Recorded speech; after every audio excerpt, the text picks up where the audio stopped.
So, paano nga ba mag-apply kay Upwork? So, ayan, start tayo kay Google sa search bar, type nyo ng Upwork. And then, pagtapos, makikita nyo siya sa pinakaunahan, yung upwork.com. So, click nyo lang yan. Tapos, kung bago pa lang kayo, sign up. So, dalawa yung makikita nyo yan. Isa para sa client at isa para din sa atin. So, pipiliin nyo yung freelancer looking for work. So, click nyo yan. Pagka-click nyo yan, so, maglalagay na kayo niyan, sign up lang yan ng name.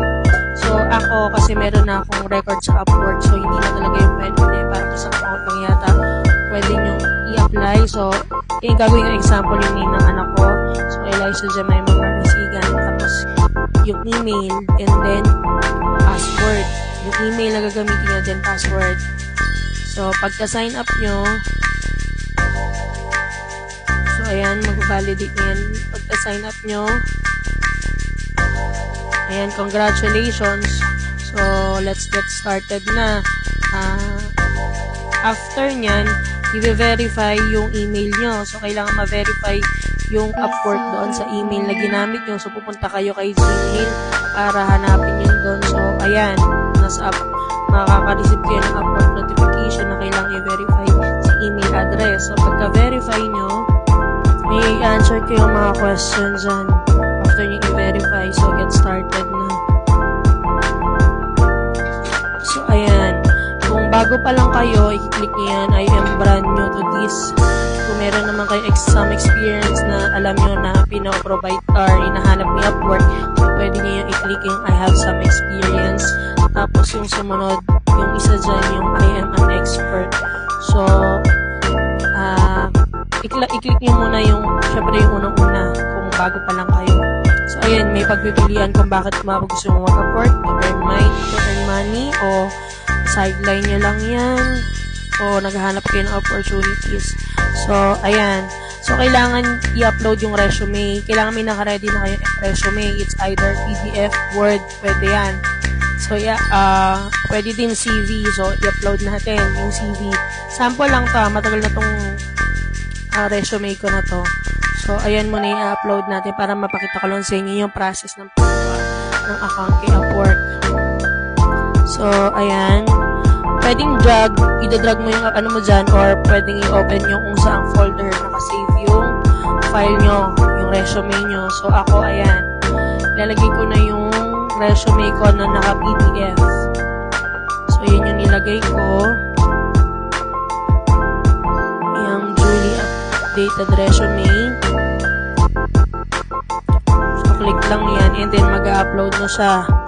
So, kailangan hanggang 5 MB lang ha, kasi pag more than 5 MB, hindi siya tatanggapin ni Upwork. So, ayan na siya, nalagay na siya. Pagkatapos niyan, may isa ka pang, may iba ka pang i-answer dyan, o sasagutan.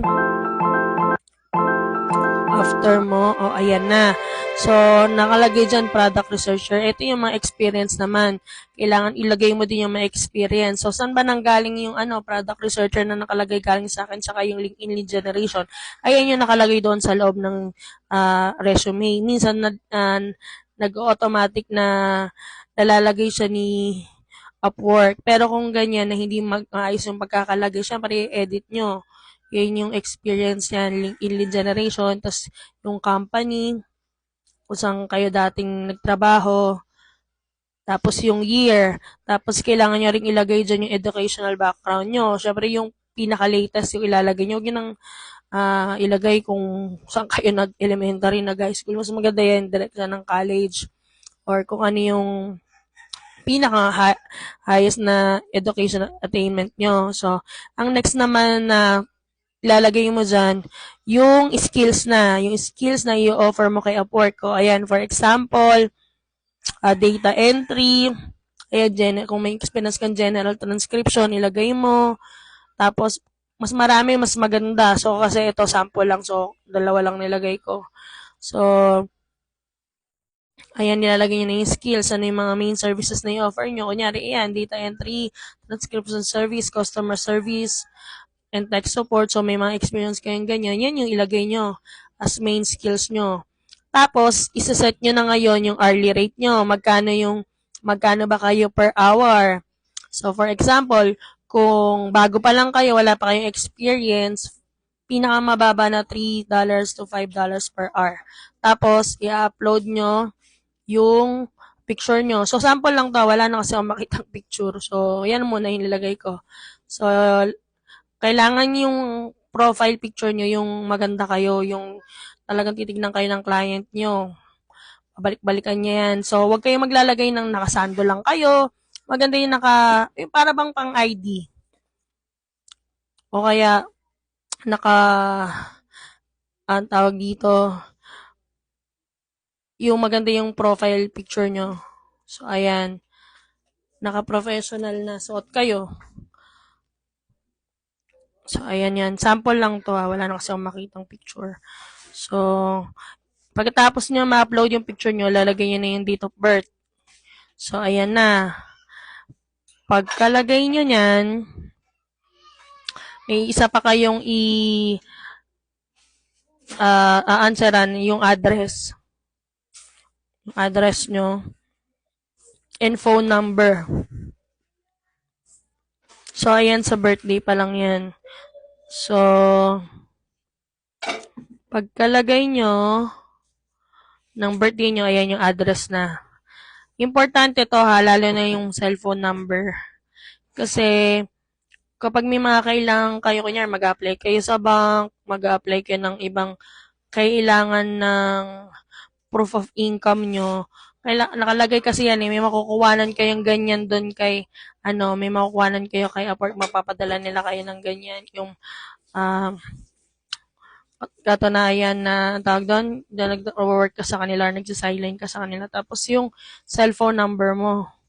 So, syempre, kapag nakalink yung cellphone number mo dyan, parang makalimutan mo yung password, pwede mo dyan, mariretrieve mo, kasi nga, yan, naka-link yung cellphone number mo.